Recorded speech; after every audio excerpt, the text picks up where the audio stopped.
Assalamualaikum warahmatullahi wabarakatuh. Halo Pak Adim dan juga Wal- halo teman-teman semuanya. Waalaikumsalam warahmatullahi wabarakatuh. Selamat malam Bu Sanas, selamat malam teman-teman semua.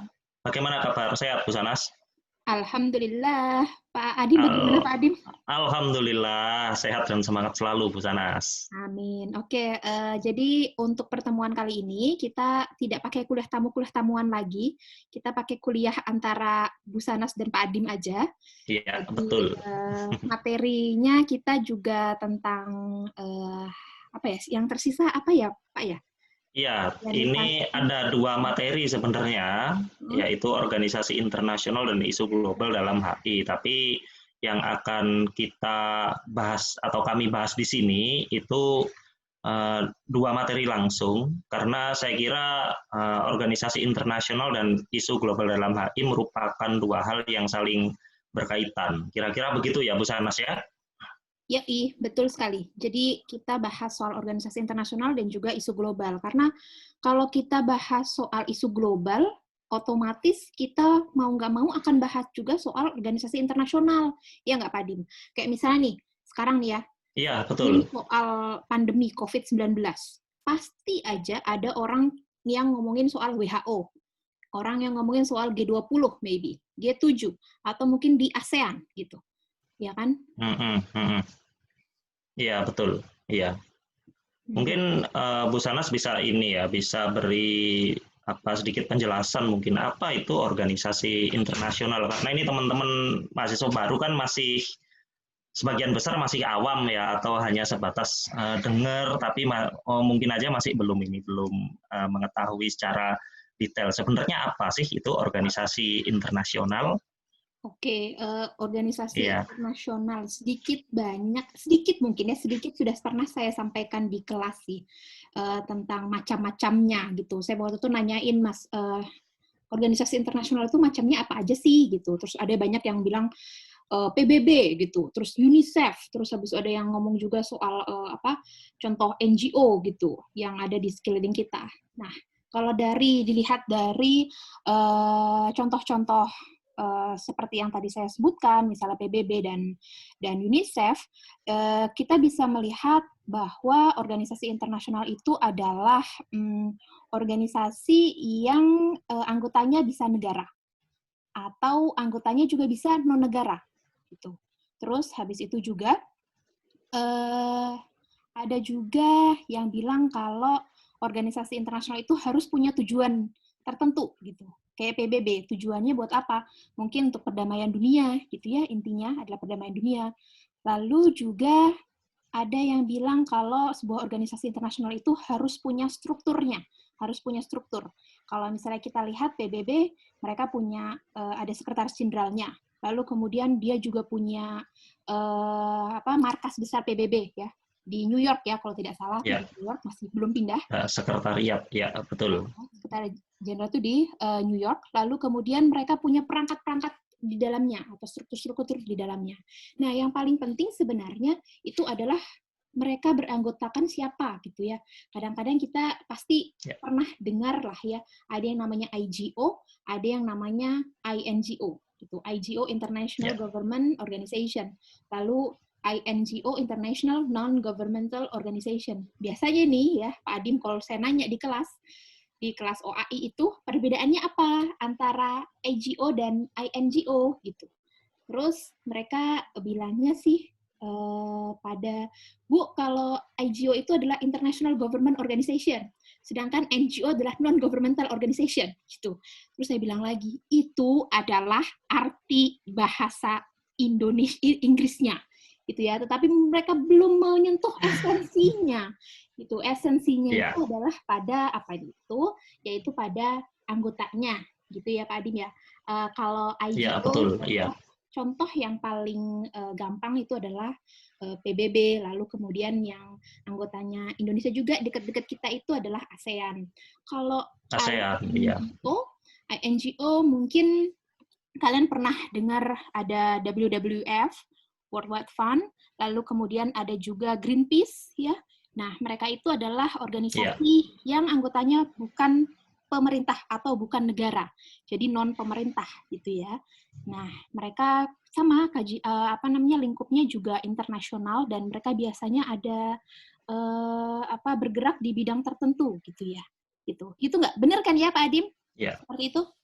ya betul ya, tepat. Ya, kurang lebih hal yang sama juga saya sampaikan pada saat kelas juga ya, pada teman-teman mahasiswa. Jadi kurang lebih pastinya ya, organisasi internasional itu tentu di dalamnya terdapat anggota-anggota yang memiliki atau menyepakati tujuan yang sama. Ya seperti itu ya Bu Sanas ya. Jadi harus ada tujuan yang sama yang disepakati oleh anggota-anggota yang ada di dalam organisasi internasional tersebut. Dan saya kira Bu Sanas tadi cukup jelas ya. Iya, enggak apa? Iya. Sorry nyela, tadi Pak Adim bilang kita harus ada tujuan yang sama gitu ya. Tujuan, iya. Tujuan ini itu apakah berkaitan dengan apa gitu ya? Iya, iya. Atau apa ya? Iya, itu Bu Sanas. Ini yang mau saya lanjutkan. Ya, jadi apa sebenarnya tujuan dari organisasi internasional? Sudah cukup jelas ya tadi disampaikan oleh Bu Sanas bahwa salah satu atau bahkan tujuan utama dari terbentuknya organisasi internasional secara umum adalah untuk menciptakan atau menjaga perdamaian dunia. Jadi baik organisasi internasional yang beranggotakan negara ataupun non-negara, secara umum kalau kita generalkan, esensi dari tujuan organisasi internasional tersebut atau dibentuknya organisasi internasional tersebut adalah untuk menciptakan atau menjaga perdamaian dunia. Hanya saja secara spesifik ya tujuan-tujuan tersebut berbeda-beda ya bergantung pada bentuk organisasi yang didirikan. Dan perlu diketahui bahwa ada banyak cara untuk mencapai atau menjaga perdamaian dunia. Dan secara umum ya perdamaian dunia ini hanya bisa dicapai jika semua negara di dunia atau semua aktor yang ada dalam hubungan internasional itu mampu mengatasi persoalan keamanan yang mereka hadapi. Jadi keamanan adalah kata kunci. Ancaman maka semakin besar potensi terciptanya kondisi aman atau keamanan di dunia internasional. Dan sebagai salah satu kata kunci dalam hubungan internasional, keamanan ini pada gilirannya mengalami perluasan makna, di mana jika selama masa Perang Dingin keamanan hanya dipahami sebatas bebas dari ancaman serangan militer dari negara lain, maka menjelang berakhirnya atau bahkan setelah selesainya Perang Dingin, makna dari keamanan atau kebebasan ancaman itu mulai mengalami perluasan. Jadi ancaman-ancaman yang dihadapi oleh negara-negara atau bahkan semua aktor yang ada dalam hubungan internasional itu tidak hanya sebatas ancaman agresi atau serangan dari negara lain, tapi juga ancaman-ancaman dalam bentuk kemiskinan, kerusakan lingkungan, terorisme, hingga wabah penyakit. Nah, untuk mengatasi persoalan-persoalan tersebut yang saat ini oleh banyak para ilmuwan sering disebut sebagai isu global kontemporer dalam hubungan internasional, ya untuk mengatasi persoalan-persoalan tersebut, negara-negara atau bahkan aktor-aktor non-negara itu mulai berupaya untuk membentuk ya suatu organisasi internasional. Nah, dari situlah kemudian yang memunculkan banyaknya bentuk organisasi internasional yang masing-masing memiliki tujuan yang spesifik. Ada yang tujuannya adalah untuk mengatasi ya atau mencari solusi dari terjadinya wabah penyakit global saat ini ya COVID-19 seperti WHO saya kira ya yang paling terkemuka. Kemudian ada ya organisasi yang berfokus ya dalam mengatasi persoalan lingkungan hidup ya di tingkat negara itu sebenarnya ada PBB ya Di situ ada Dewan ECOSOC yang salah satunya ya di situ ada UNFCCC ya UNFCCC itu lingkungan hidup di tingkat negara. Tapi ada juga ya yang anggotanya itu adalah non negara seperti Greenpeace ya, seperti WWF ya. Kemudian ada juga organisasi-organisasi internasional yang berfokus dalam mengatasi persoalan terorisme ya. Di Asia Tenggara ada ASEAN ya, yang mana ASEAN ini ya untuk mengatasi persoalan terorisme sebagai ancaman baru ya, itu menjadi tugas dari salah satu ya pilar dari ASEAN itu sendiri, yaitu APSC, ASEAN Political and Security Community. Dan saya kira dengan demikian tentunya keberadaan organisasi internasional itu merupakan suatu upaya dari masyarakat internasional ya, dari negara ataupun non-negara untuk mengatasi persoalan-persoalan atau isu-isu global yang tengah dan akan terus mengalami perkembangan. Perlu dicatat bahwa keberadaan isu-isu global yang tengah berkembang ini merupakan suatu ancaman yang nyata bagi ya tidak hanya bagi eksistensi negara, tapi bagi umat manusia secara keseluruhan. Nah, adanya kesadaran untuk mempertahankan diri dari berbagai bentuk ancaman inilah yang kemudian mendorong negara-negara untuk membentuk organisasi internasional. Dan sekalipun demikian, beberapa ilmuwan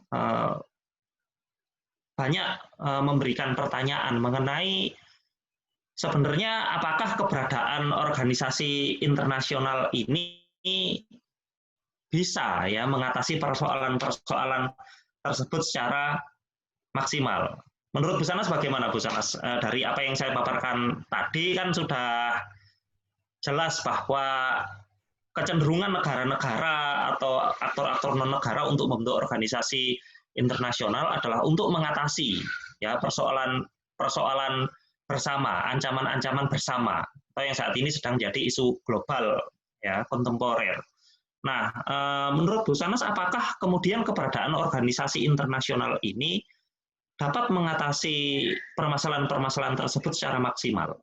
Oke. Ya, bagaimana Bu Sanas? Terima kasih penjelasannya Mas Adim. Kayaknya tadi kalau dari penjelasannya Pak Adim tadi sih, itu sudah menjawab ya. Dan saya ini salah satu orang yang sangat percaya atau punya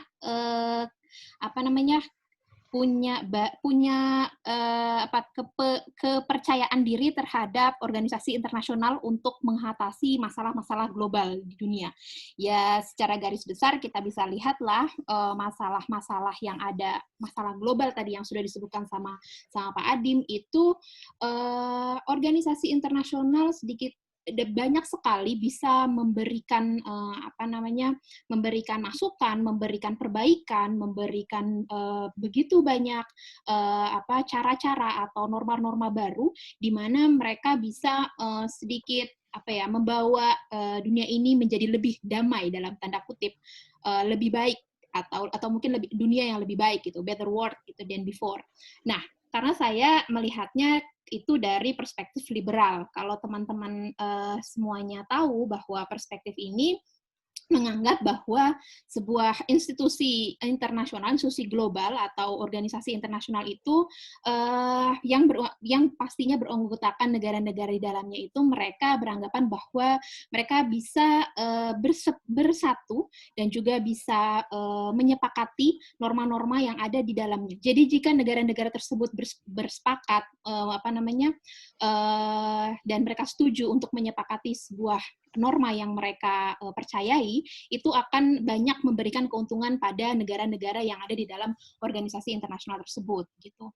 Dan pada perkembangannya setelah tadi Perang Dunia Kedua, keberadaan organisasi internasional ini semakin berkembang. Bukan cuma IGO saja, tetapi NGO, non-governmental organization juga sangat banyak sekali yang muncul ya, baru-baru yang muncul gitu. Kita bisa lihat dari dari tahun setelah Perang Dunia Kedua, lalu kemudian hingga tahun mungkin di era sekitar tahun 2000-an, itu ada 400-an IGO baru, dan juga ada lebih dari, sebentar saya harus cek dulu nih, ada lebih dari 10,000 NGOs gitu. Ini menurut bukunya si Joshua Goldstein yang kalian punya ini. Goldstein, ya. Goldstein itu.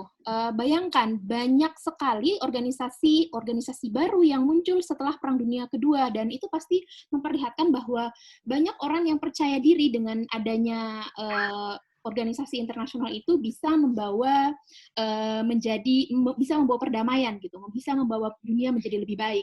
Dan isu-isu yang mereka bawa di dalam organisasi internasional itu dan juga aktor-aktor di dalamnya, negara baik pun yang itu non negara, mereka pasti banyak keuntungan yang bisa dapat kalau misalnya mereka itu menyepakati semua norma-norma yang ada di dalam gitu. Dan nantinya saat oke lah, kalau misalnya kita pakai ini aja deh, kita pakai umpamaan aja ya Pak Adin. Kalau misalnya kita ada di dalam satu ruangan gitu ya, satu kelas, lalu kemudian kita punya norma-norma gitu, norma-norma yang kita sepakati. Terus anggota-anggotanya semua pada setuju semua dan juga mengikuti semua norma-norma tersebut. Otomatis kalau menurut saya satu kelas itu juga akan damai.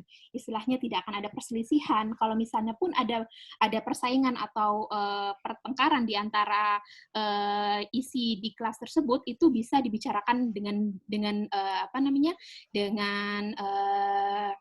berdiskusi atau mungkin dengan cara-cara yang damai gitu. Nah, dari situ bisa dibilang bahwa kalau dari perspektif liberalis sangat percaya bahwa organisasi internasional itu bisa mengatasi isu-isu global dengan sangat maksimal gitu. Nah, kalau aku lihat sepertinya Pak Adim ini kayaknya realis deh. Kalau menurut pandangan realis seperti apa ya? Iya, sebenarnya jawaban dari pertanyaan ya mengenai maksimal nggak sih, atau apakah keberadaan OI ini bisa secara maksimal nggak sih ngatasi isu global, itu bisa bedah ya dari banyak perspektif, tapi memang yang paling umum dipakai itulah perspektif liberal yang tadi disampaikan oleh Bu Sanas, dan realis yang kali ini saya akan coba jelaskan. Oh, berarti Pak Adin bukan realis ya? Saya mencoba beralih ke konstruktivis, Bu Sanas. Tapi baik, saya akan coba untuk menjelaskan bagaimana perspektif realis ini melihat mampu tidaknya organisasi internasional ini dalam mengatasi persoalan isu global secara maksimal.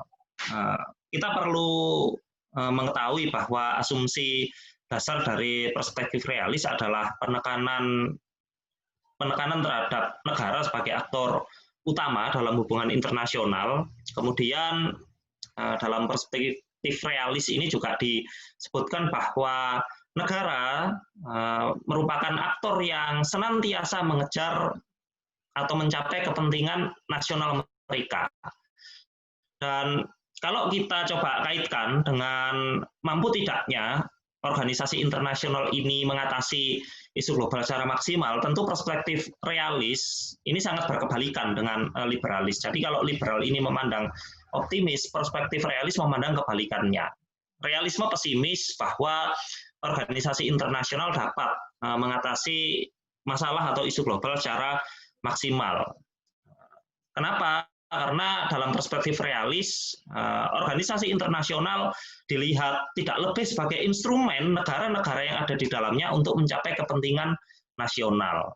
Jadi perspektif realis beranggapan bahwa sekalipun ada tujuan bersama yang disepakati oleh negara-negara yang ada dalam organisasi internasional, realisme melihat bahwa tetap akan ada negara-negara yang memiliki kapabilitas yang lebih dibandingkan negara-negara lain yang ada dalam organisasi tersebut untuk memaksakan kepentingan nasional mereka dengan menggunakan organisasi internasional tersebut sebagai instrumen agar negara-negara lain itu patuh ya atau mengikuti kepentingan yang hendak mereka capai.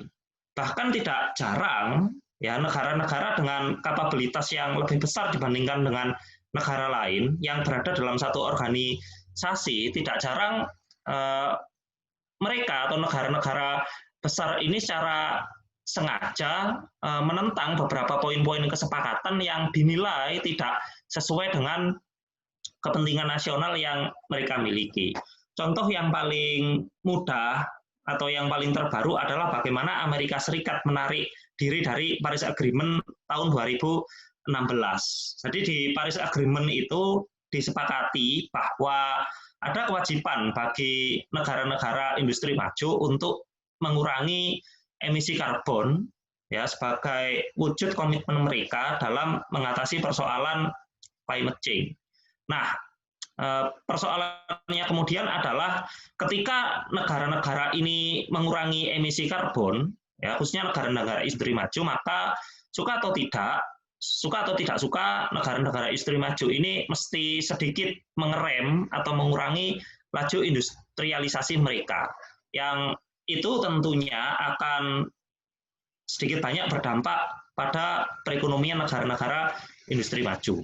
Nah, Amerika Serikat sebagai salah satu negara industri maju, apalagi pasca naiknya Donald Trump sebagai Presiden Amerika Serikat, ya tentu keberatan dengan syarat sekian persen pengurangan emisi gas yang ditetapkan dalam Paris Agreement, sehingga Amerika Serikat karena apa yang ada dalam Paris Agreement ini tidak sesuai dengan kepentingan nasionalnya, maka secara sepihak negara tersebut menyatakan tidak bersedia dan menarik diri, ya bahkan menarik diri untuk tidak lagi berkomitmen dalam mengurangi emisi gas guna mencapai kondisi lingkungan hidup yang stabil ya dengan pengurangan ya atau pengurangan kemungkinan dari adanya pemanasan global. Ini saya kira sudah memperlihatkan bagaimana negara-negara bagaimanapun ya negara-negara ini masih tetap bertahan untuk mencapai kepentingan nasional mereka. Singkatnya, realisme melihat bahwa sulit untuk mengharapkan semua negara ini berkomitmen penuh ya dalam mengatasi isu global sejauh itu relevan dengan atau sesuai dengan kepentingan nasional mereka. Akan ada banyak benturan kepentingan nasional antar negara dalam suatu organisasi internasional yang itu membuat sulit ya organisasi internasional tersebut untuk mengatasi isu global secara maksimal. Nah, seperti itu pandangan ya dari kacamata realisme. Jadi saya kira di sini teman-teman bisa membandingkan ya, bagaimana perspektif realisme dan liberalisme ini melihat ya keterkaitan antara organisasi internasional dan isu global. Seperti itu, Bu Sanas. Betul sekali, Mas. Kita sebagai anak HI itu, kita bisa melihat dari berbagai pandangan atau berbagai paradigma gitu. There is no wrong and right sebenarnya gitu, karena kita sangat fleksibel bisa melihat itu dari segala macam sudut pandang. Makanya jangan menutup diri hanya kamu belajar ini saja atau belajar itu saja, tetapi kita harus bisa melihat dari berbagai sisi gitu. Nah, untuk organisasi internasional itu terima kasih Pak Adim tadi udah dijelaskan bahkan dengan contoh. Nanti mungkin sama-sama, soal organisasi internasional ini akan lebih dalam kita pelajari di semester 2, ya kan ya Pak Adim? Di semester 2. Insya Allah kami nanti ya yang akan mengampu langsung. Betul. Kita berdua lagi ya. Kita sharing lagi. Dan teman-teman angkatan 2020 akan bertemu muka dengan kita lagi. Semoga menjadi lebih baik ya. Amin ya. Oke, terima kasih banyak Pak Adim. Terima Tadi kasih, ini Bu memang Sanas. talk show-nya sangat padat ya, dan juga sebentar aja. Karena kalau Iya, kita panjang-panjang nggak akan didengerin sama anak-anak, ya kan?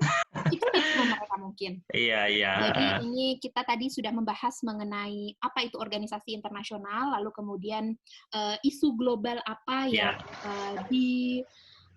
dibicarakan di dalam organisasi internasional, lalu betul, kemudian iya. bagaimana ada dua pandangan besar, paradigma besar di dalam HI melihat organisasi internasional dalam Kasih. mengatasi isu global. Iya, betul, Bu Sanas. Iya. Terima kasih Pak Adim. Kalau Ya, gitu ya terima langsung kasih aja kita kembali Bu Sanas. kita Iya, langsung kita tutup ya. sampai ketemu di kelas teman-teman Sampai semuanya. ketemu teman-teman semua. Selamat malam. Assalamualaikum. Waalaikumsalam.